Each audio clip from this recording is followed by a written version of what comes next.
Boa noite, pessoal. Então, voltando à nossa leitura, a gente havia parado na página 34 e íamos começar o item 4. Então, Deans e eu cito uma passagem dos Estudos sobre a Histeria, na página 233, 234, da tradução francesa. Interrupção. O que há de chocante na passagem que você invoca é que ela decola da metáfora pseudo-anatômica evocada quando Freud fala das imagens verbais, deambulando ao longo dos condutores nervosos. Aqui, o que se estratificou em volta do núcleo patógeno evoca um maço de documentos, uma partitura com vários registros. Essas metáforas tendem invencivelmente a sugerir a materialização da palavra, não a materialização mítica dos neurologistas, mas uma materialização concreta. A palavra se põe a correr em folheto manuscrito impresso. A metáfora da página branca do palimpsesto, por sua vez, também aparece. Veio desde então a pena de mais um analista. Aqui se apresenta a noção de vários estratos longitudinais, quer dizer, de vários fios do discurso, imaginando-los no texto que os materializa sob a forma de feixes literalmente concretos. Há uma corrente de palavras paralelas e estas se alargam em um certo momento para envolver esse famoso núcleo patógeno, que também ele é uma história. Afastam-se dele para incluí-lo e se encontram um pouco mais longe. O fenômeno da resistência está situado exatamente aí. Há dois sentidos: um sentido longitudinal e um sentido radial. A resistência se exerce no sentido radial, quando queremos nos aproximar dos fios, que estão no centro do feixe. Ela é a consequência da tentativa de passar dos registros exteriores para o centro. Uma força de repulsão positiva se exerce a partir do núcleo recalcado. E quando nos esforçamos para atingir os fios do discurso, que estão mais próximos dele, experimentamos resistência. Freud chega mesmo a escrever, não nos estudos, mas num texto ulterior, publicado sob o título Metapsicologia, que a força de resistência é inversamente proporcional à distância que nos encontramos do núcleo recalcado. Não acredito que seja a frase exata, mas ela é muito surpreendente. Torna evidente a materialização da resistência tal como aprendemos ao longo da experiência. E precisamente como dizia há pouco Manoni no discurso do sujeito, para saber onde isso passa, onde está o suporte material biológico, Freud toma, sem mais, o discurso como uma realidade enquanto tal, uma realidade que está lá, maço, feixe de prova, como se diz também, feixe de discurso justapostos, que se recobrem uns aos outros. Se segue, forma uma dimensão, uma espessura, um dossiê. Freud não dispunha ainda da noção de suporte material da palavra, isolado como tal. Nos nossos dias, teria tomado como elemento da sua metáfora a sucessão de fonemas que compõem uma parte do discurso do sujeito. Diria que se encontra uma resistência tanto maior quanto mais o sujeito se aproxima de um discurso que seria o último e o bom, mas que ele recusa de maneira absoluta. No esforço de síntese que vocês fazem, o que talvez não seja posto em relevo é uma questão que, tratando-se da resistência, está, entretanto, em primeiro plano, a questão das relações do inconsciente e do consciente. Será que a resistência é um fenômeno que só se passa na análise? Ou é algo de que podemos falar quando o sujeito passeia fora da análise? Mesmo antes de que ele venha a ela, ou depois que a deixou, será que a resistência continua a ter o seu sentido fora da análise? São boas questões. Há um texto sobre a resistência. Quer Está na. responder? Oi? Quer responder? De alguma forma? Tentar responder isso? Hum, eu acho que são questões pertinentes, mas, por exemplo, será que a resistência é um fenômeno que só se passa na análise? Ou é algo que podemos falar quando o sujeito passeia fora da análise, mesmo antes que ele venha a ela, ou depois que a deixou? Será que a resistência continua a ter o seu sentido fora da análise? Porque pensando de alguns pacientes, ou até mesmo na minha análise pessoal, que às vezes a gente fica tipo, vou falar sobre tal coisa na próxima semana, ou enquanto está indo para a sessão, vou falar sobre, e daí chega na sessão e fala sobre outras coisas e esquece, né? Ou no finalzinho, É, quando você sabe que tá ali acabando, você solta alguma coisa. no seriado do House ele tem uma passagem que eu acho muito legal disso, que ele fala que é a hora da maçaneta, que é quando o médico coloca a mão na maçaneta que o paciente fala o que deveria falar no começo da consulta. Perfeito, perfeito. Isso acontece bastante. Mas é interessante que até no nosso próprio discurso, nas próprias relações, né, a gente começa a perceber essa resistência quando vem com uma nitidez, né, e a gente, opa, como se ia tropeçar também, né, eu acho que a gente começa a perceber isso fora também desse processo analítico, né.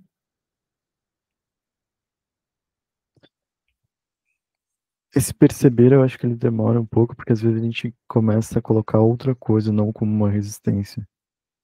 Como se fosse um lapso, um esquecimento, ou tipo, tinha outras coisas na cabeça no momento. A gente sempre tenta dar uma esquivada, né?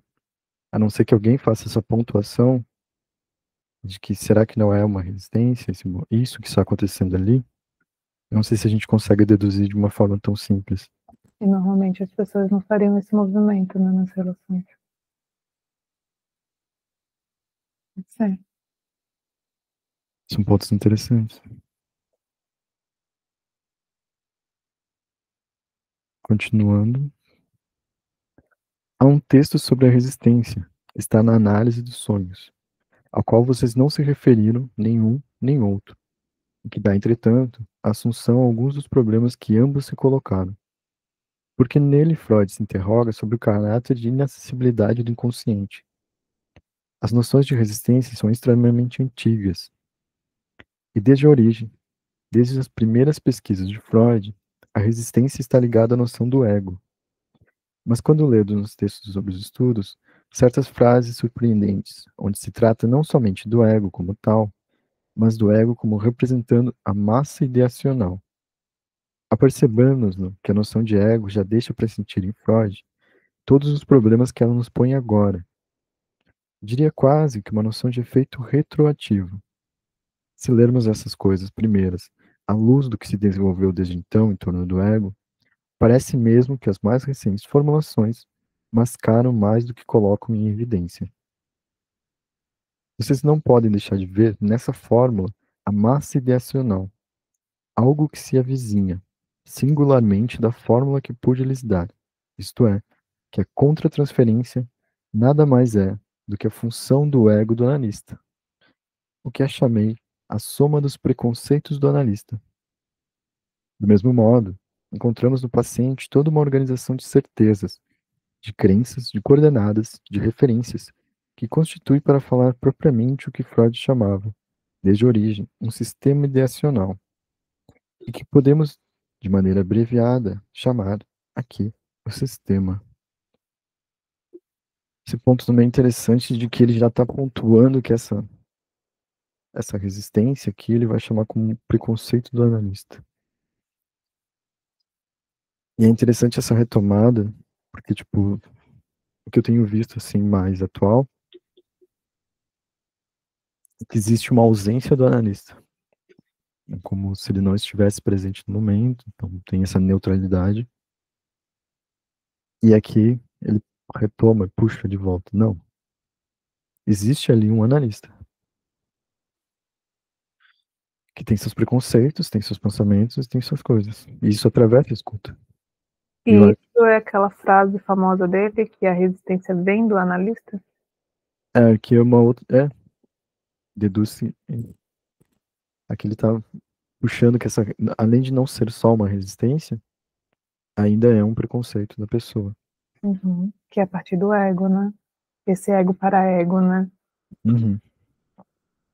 Porque é interessante quando ele traz a questão dos sonhos, né? Os sonhos a gente lê muito sobre isso, que não tem a intervenção do ego, né?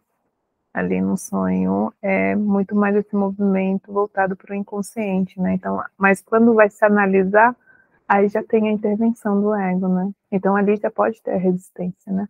A partir do momento que tem a figura do ego, né? Até mesmo no discurso do sonho, né? Uhum, isso, no discurso do sonho. Até da denegação, né? Ela vai dizer, não, mas não é sobre minha mãe. Uhum, exato. Até porque o analisando, ele já conta como ele quer contar, né? Já negando, né? Já trazendo a resistência ali, né? Porque o sonho às vezes escancara muito, né? Uhum. E ele já começa falando, não, não lembro direito, né? E aí ele vai trazendo, e a partir dali tentando ocultar, né?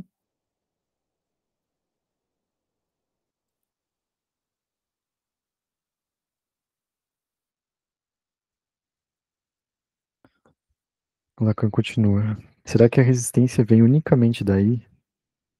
Quando no limite desse domínio da palavra, que é justamente a massa ideacional do eu, representava para vocês a soma do silêncio após o qual uma outra palavra reaparece, aquela que se trata de reconquistar no inconsciente por ser a parte do sujeito, separada da sua história. Estará aí a resistência? Será sim ou não, pura e simplesmente a organização do eu que, enquanto tal, constitui a resistência? Será isso que cria a dificuldade de acesso ao conteúdo do inconsciente no sentido radial, para empregar o termo de Freud? Eis uma questão muito simples. Simples demais. Como tal, insolúvel. Felizmente, ao longo dos 30 primeiros anos deste século, a técnica analítica progrediu muito. Abordou fases experimentais, suficientes para diferenciar as suas questões. Como vocês veem, somos levados a isso, a propósito que lhe disse que seria o modelo da nossa pesquisa. Temos de afirmar que a evolução, os avatares da experiência analítica, nos informam sobre a própria natureza dessa experiência, na medida que é também uma experiência humana, mascarada para si mesma. Aí se aplica a própria análise, o esquema que ela nos ensinou. Finalmente, não seria ela um desvio para ceder ao inconsciente? É também levar ao segundo grau o problema que nos é colocado pela neurose. Aqui só faço afirmá-lo, vocês verão, isso se demonstrar ao mesmo tempo que o nosso exame. O que é que eu quero se não sair desse verdadeiro impasse mental e prático ao qual chega atualmente a análise? Vocês veem que vou longe na formulação do que digo. Importa submeter a própria análise ao esquema operacional que ela nos ensinou, e que consiste em ler, nas diferentes faces da sua elaboração teórica técnica, o modo de ir mais adiante na reconquista da realidade autêntica do inconsciente pelo sujeito. Esse método nos fará ultrapassar de muito o simples catálogo formal de procedimentos ou de categorias conceptuais. A retomada da análise no exame analítico é um procedimento que revelará a sua fecundidade a propósito da técnica, como, relevou, como já o revelou a propósito dos textos clínicos de Freud. Aqui ele termina esse item 4. Mais alguma pontuação que achou interessante? Reconquista da realidade autêntica do inconsciente pelo sujeito.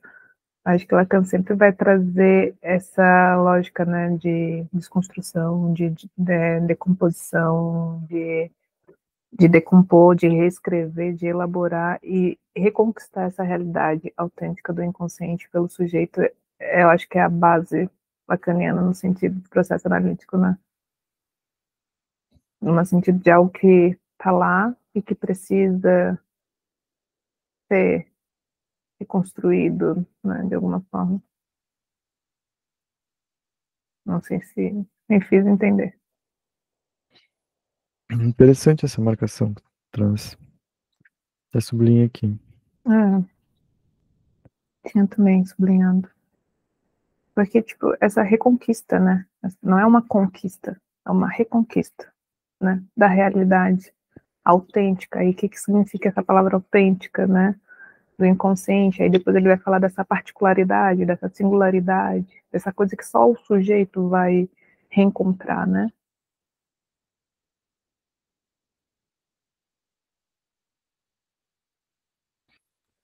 Achei interessante essa escolha da reconquista, né? Fiquei pensando bastante no perlaborar também, que é a tradução que até a autêntica vai fazer. Interessante isso. Não é uma elaboração apenas, é uma perlaboração, né? Que a gente vai fazendo. E essa reconquista também, né? Não é algo dado. A gente faz uma vez só e deu. Exato, perfeito. Sim.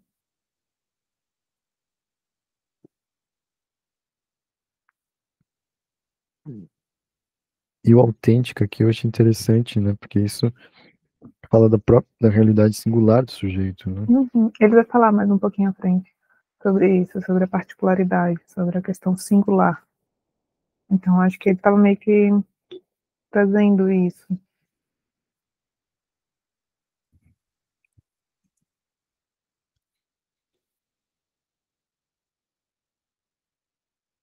E é aquela parte também, né? A experiência humana mascarada para si mesmo. Eu acho isso maravilhoso.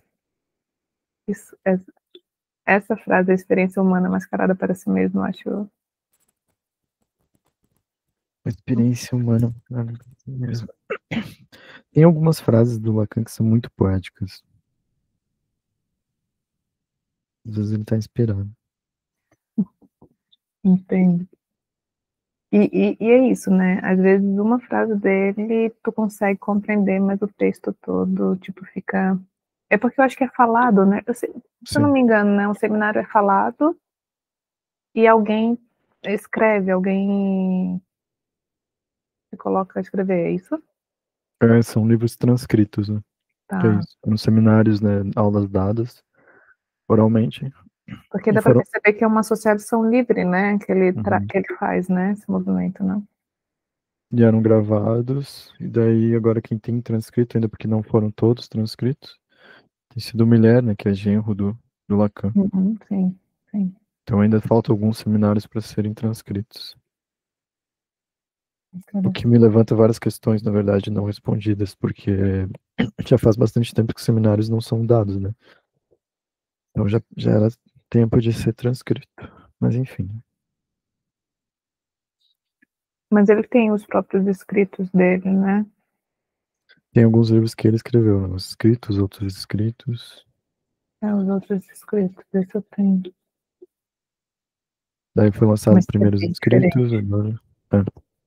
Os escritos é muito difícil. É muito difícil acompanhar, assim, a leitura.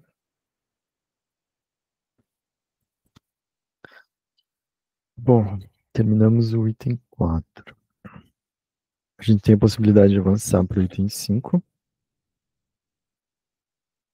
Não sei se a gente termina ele.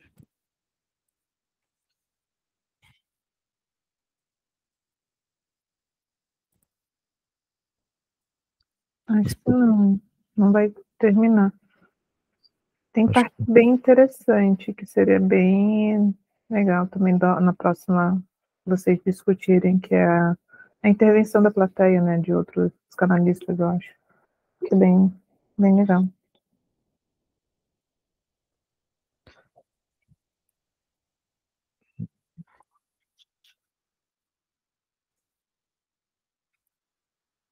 Eu não sei se você quer continuar ou se. estou pensando aqui.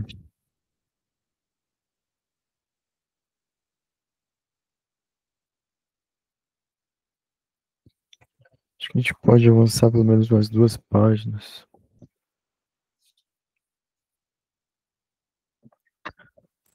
Intervenções ao longo da discussão. Os textos psicanalíticos formigam em propriedades metódicas. Há aí temas difíceis de tratar, de verbalizar, sem dar ao verbo um sujeito. É por isso que lemos o tempo todo que o ego impele o sinal da angústia. Maneja o instinto de vida, o instinto de morte. Não se sabe mais onde está o central, o agulheiro, a agulha. Tudo isso é escabroso. Vemos o tempo todo pequenos demônios de Maxwell aparecerem no texto analítico que são de uma previdência, de uma inteligência. O chato é que os analistas não têm uma ideia suficientemente precisa da natureza dos demônios. Está aí para ver o que significa a evocação da noção de ego, do começo ao fim da obra de Freud. É impossível compreender o que representa essa noção como tal. Esta noção tal como ela começou a surgir com os trabalhos de 1920, com os estudos sobre a psicologia do grupo e o e isso. Se começarmos a enfiar tudo numa soma geral, sob o pretexto de que se trata de aprender uma certa vertente do psiquismo, o ego na obra de Freud não é isso de jeito algum. Isso tem um papel funcional, ligado a necessidades técnicas. O triunvirato que funciona em Nova York, Hartmann, Lowenstein e Chris, na sua tentativa atual de elaborar uma psicologia do ego, se pergunta o tempo todo: o que quis dizer Freud na sua última teoria do ego? Será que até o presente tiramos verdadeiramente as implicações técnicas dela? Não traduzo, não faço senão repetir o que está nos 2 ou 3 últimos artigos de Hartmann, na Psychoanalytic Quarterly de 1951. Vocês encontrarão 3 artigos de Lowenstein, Chris e Hartmann sobre esse assunto, os quais vale a pena ler. Não se pode dizer que chega a uma formulação plenamente satisfatória, mas pesquisam nesse sentido e colocam os princípios teóricos que comportam aplicações técnicas muito importantes, que, segundo eles, não tinham sido percebidas. É muito curioso seguir esse trabalho que se elabora através de artigos que vemos sucederem. Há alguns anos, especialmente desde o fim da guerra, acredito que se manifesta em um fracasso muito significativo e que deve ser instrutivo para nós. Em todo caso, há um modo percorrido entre o ego, tal como se fala nos estudos, massa ideacional, conteúdo de ideações e a última teoria do ego, ainda problemática para nós, tal como foi forjada pelo próprio Freud a partir de 1920. Entre os dois, há esse campo central que começamos a estudar. Como veio à luz essa última teoria do ego, é o ponto extremo. Comentar alguma coisa? Não. Ah, tá. Como veio à luz essa última teoria do ego, é o ponto extremo da elaboração teórica de Freud.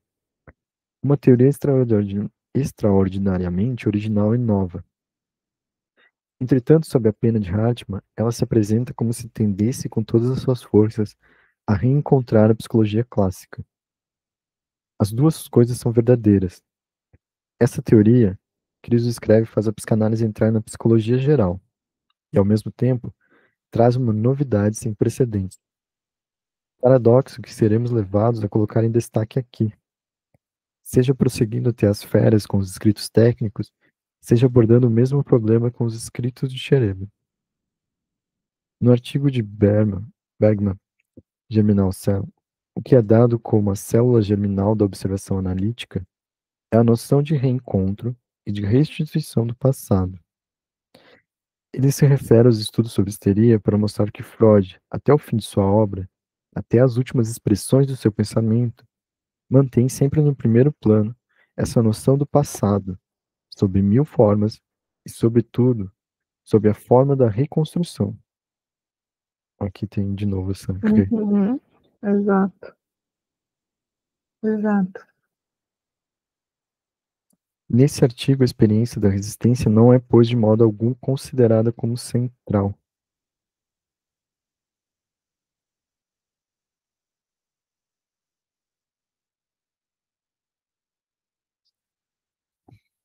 Mantém sempre em primeiro plano essa noção do passado, sobre 1000 formas, e, sobretudo, sobre a forma da reconstrução. A gente está sempre reconstruindo isso.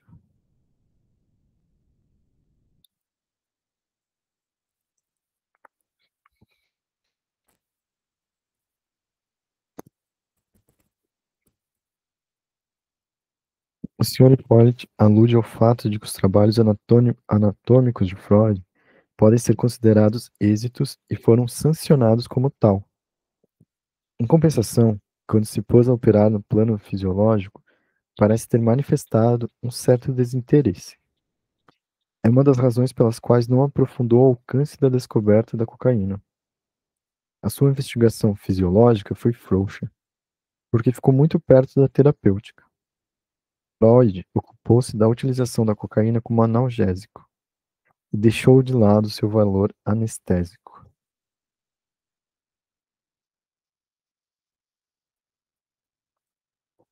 Mas, enfim, estamos a evocar um traço da personalidade de Freud.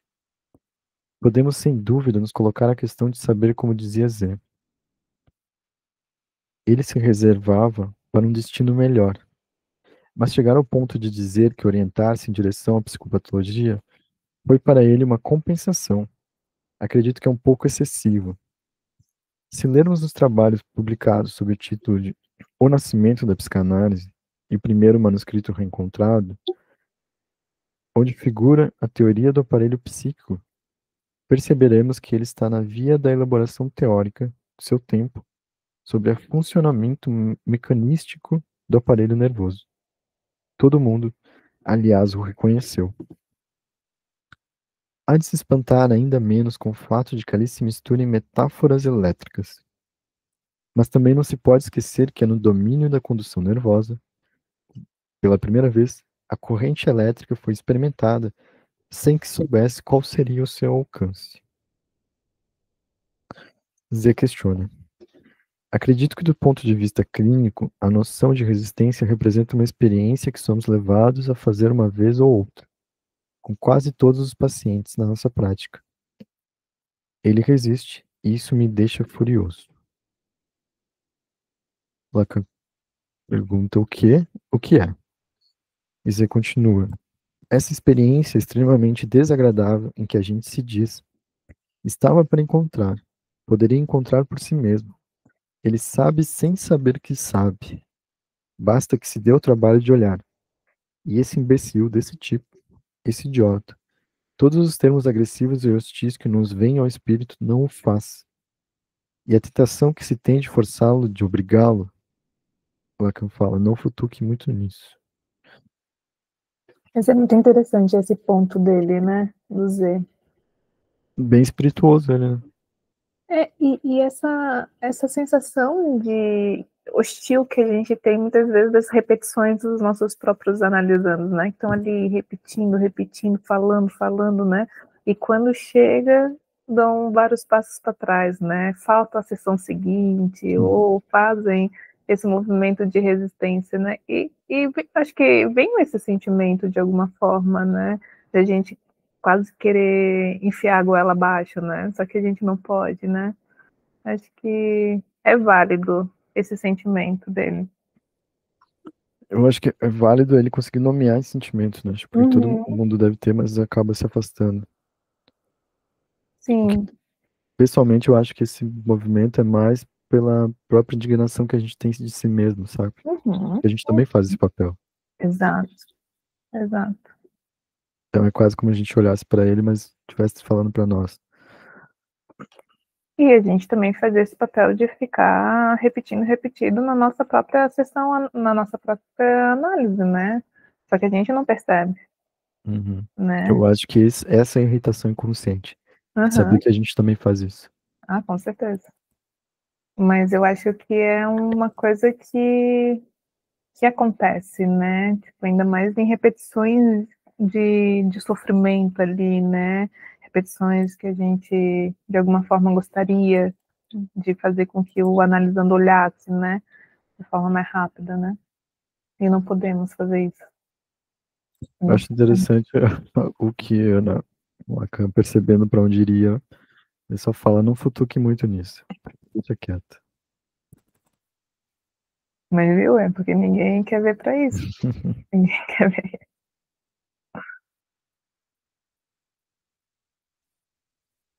E agora entra o senhor Hippolyte. Ele fala que a única coisa que permite ao analista ser inteligente é quando essa resistência faz o analisado passar por um idiota.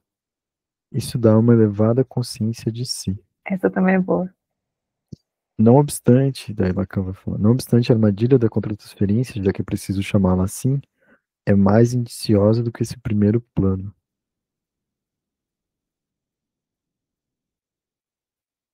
Fiquei pensando porque dentre esses seminários, eu não sei dizer quais, mas frequentava alguns analisandos, principalmente de Lacan, e talvez dessas pessoas também. Então deve ser interessante sendo um analisando, olhar e ver que a pessoa está falando dessa forma. Mas, se eu não me engano, os próprios analisandos que despertavam interesse pelo inconsciente e pela psicanálise é o que iam se tornando os analistas, não? Sim, E aí é onde em começou teoria, sim. essa rede, né? Eu volto para os... Mas imagina fazer análise com Lacan. É, Não consigo nem imaginar. tem pessoas que escreveram um livro sobre isso. Tem uns Ah, que têm relatos bons, tem uns que têm relatos não tão bons. Então depende muito.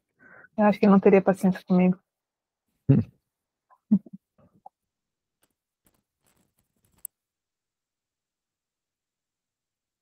Após isso, o senhor Z volta a falar. Ao poder direto sobre os seres humanos, Freud substitui o poder indireto e mais aceitável que a ciência dá sobre a natureza. Revemos aqui o mecanismo da intelectualização, compreender a natureza e, por aí mesmo, submetê-la a si. Fórmula clássica do determinismo, o que o reenvia, por alusão, a esse caráter autoritário de Freud, que pontua toda a sua história, e particularmente as suas relações com os heréticos, tanto quanto os seus discípulos. Devo dizer que, se falo nesse sentido, não cheguei a fazer disso a chave da descoberta freudiana. Z volta. Tampouco penso em fazer disso a chave, mas um elemento interessante a colocar em evidência. Nessa resistência à hipersensibilidade de Freud, a resistência do sujeito não deixa de se relacionar ao seu próprio caráter. Lacan questiona: o que é que lhe permite falar da hipersensibilidade de Freud?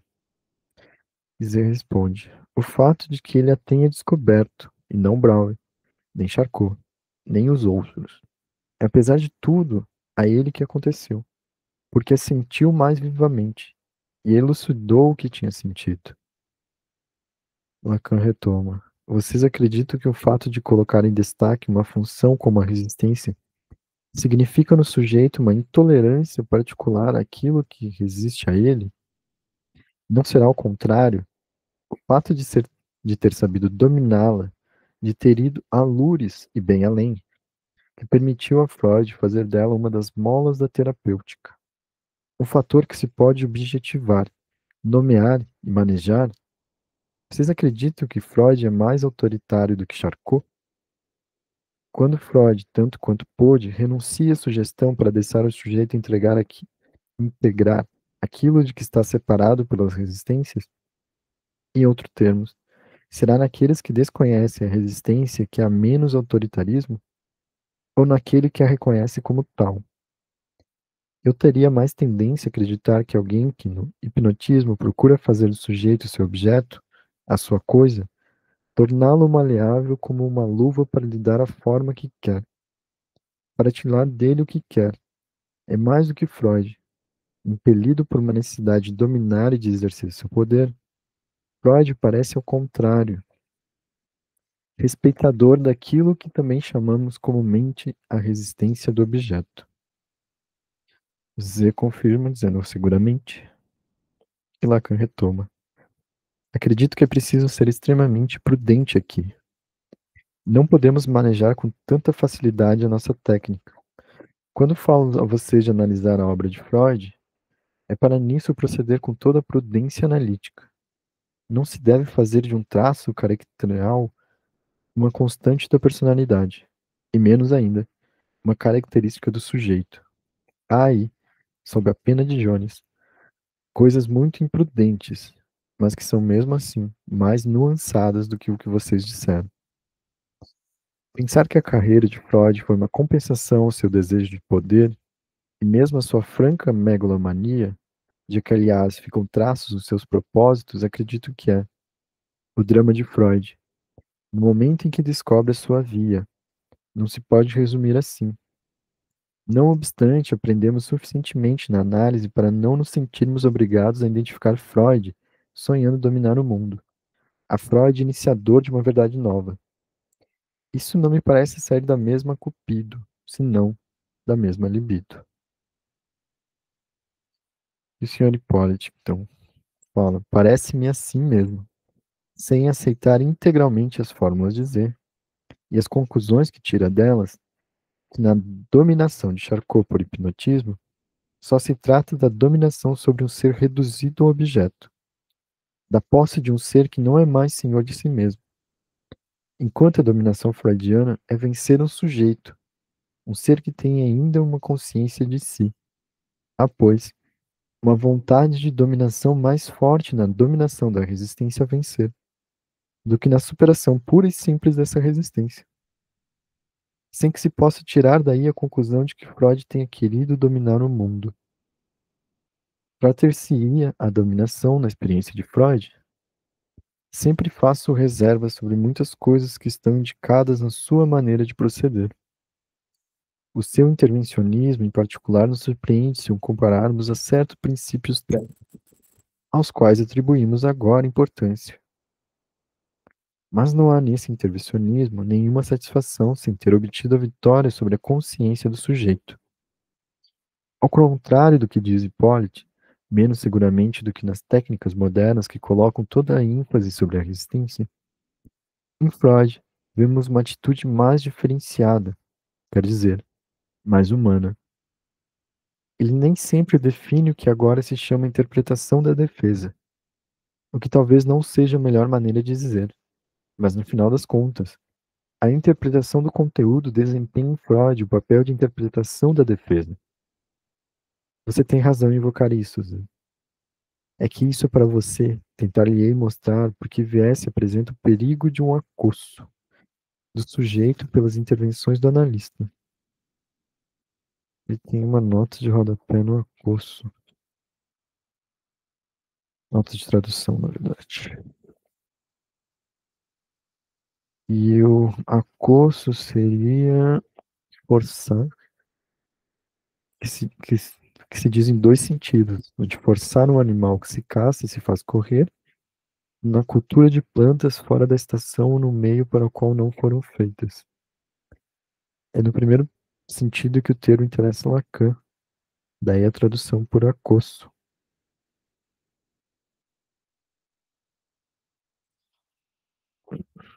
Então você tem razão em invocar isso, Zé. É que para isso você tentaria mostrar porque viesse apresenta o perigo de um acosso do sujeito pelas intervenções do analista. É muito mais manifesto nas técnicas ditas modernas, como se diz ao falar da análise, como se fala dos fracassos, do que nunca foi em Freud, e não creio que a promoção teórica da noção resistência possa servir de pretexto para formular a respeito de Freud essa acusação que vai radicalmente no sentido contrário do efeito liberador da sua obra e da sua ação terapêutica. Não é que o acuse de tendencioso, Zé. É uma tendência que você manifesta, queira ou não queira. É certo que é preciso ter um espírito de exame, de crítica, mesmo em relação à obra original, mas dessa forma, só se pode servir para expressar o mistério e de modo algum para depurá-lo. 20 e 27 de janeiro de 1954.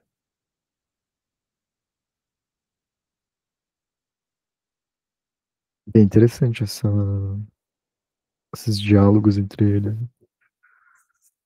E é muito interessante essa parte onde ele traz do Freud e dessa questão do hipnotismo, né? Necessidade de objeto. Uhum. De colocar como uma luva e moldar o seu bel prazer. E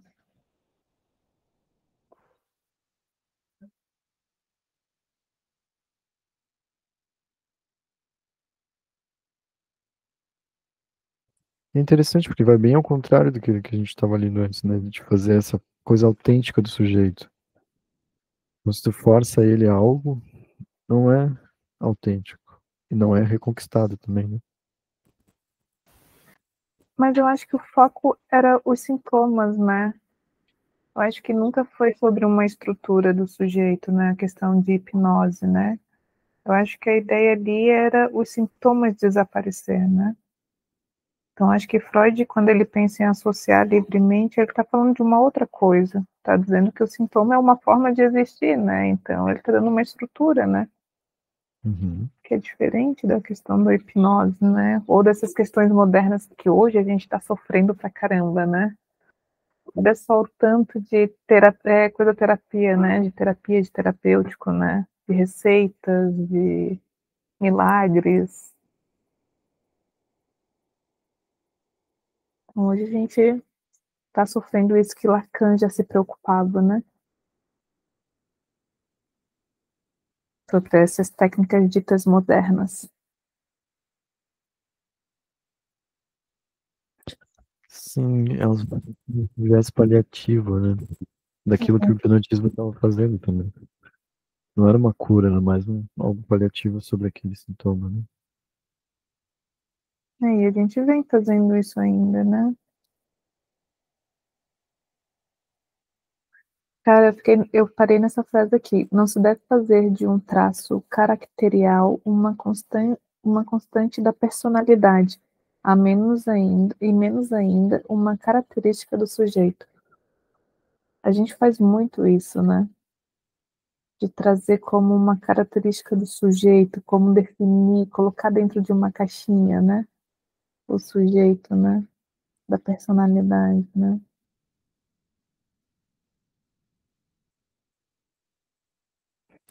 É que é uma busca também de fechar uma questão, né? Que eu posso ficar me perguntando o que eu sou, o que eu faço, o que eu devo fazer, ou eu posso me enquadrar em algo que me Uhum. satisfaça de alguma forma, né?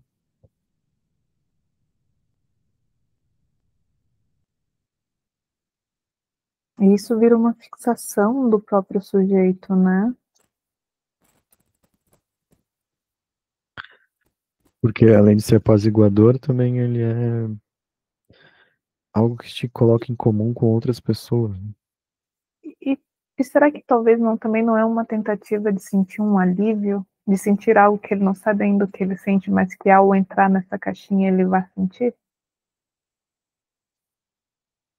É algo que responde a várias questões que se tinha. Então agora eu sei porque eu fazia tais coisas, agora eu sei porque eu sou assim. Uhum. É muito mais fácil.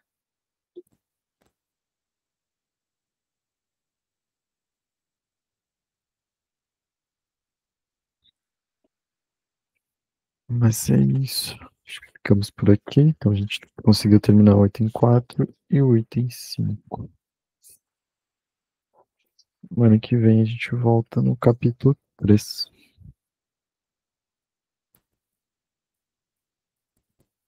Ah, é só ano que vem agora? Semana que vem.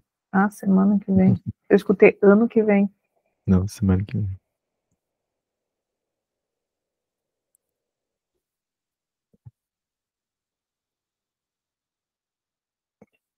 Mas é isso, eu vou parar aqui.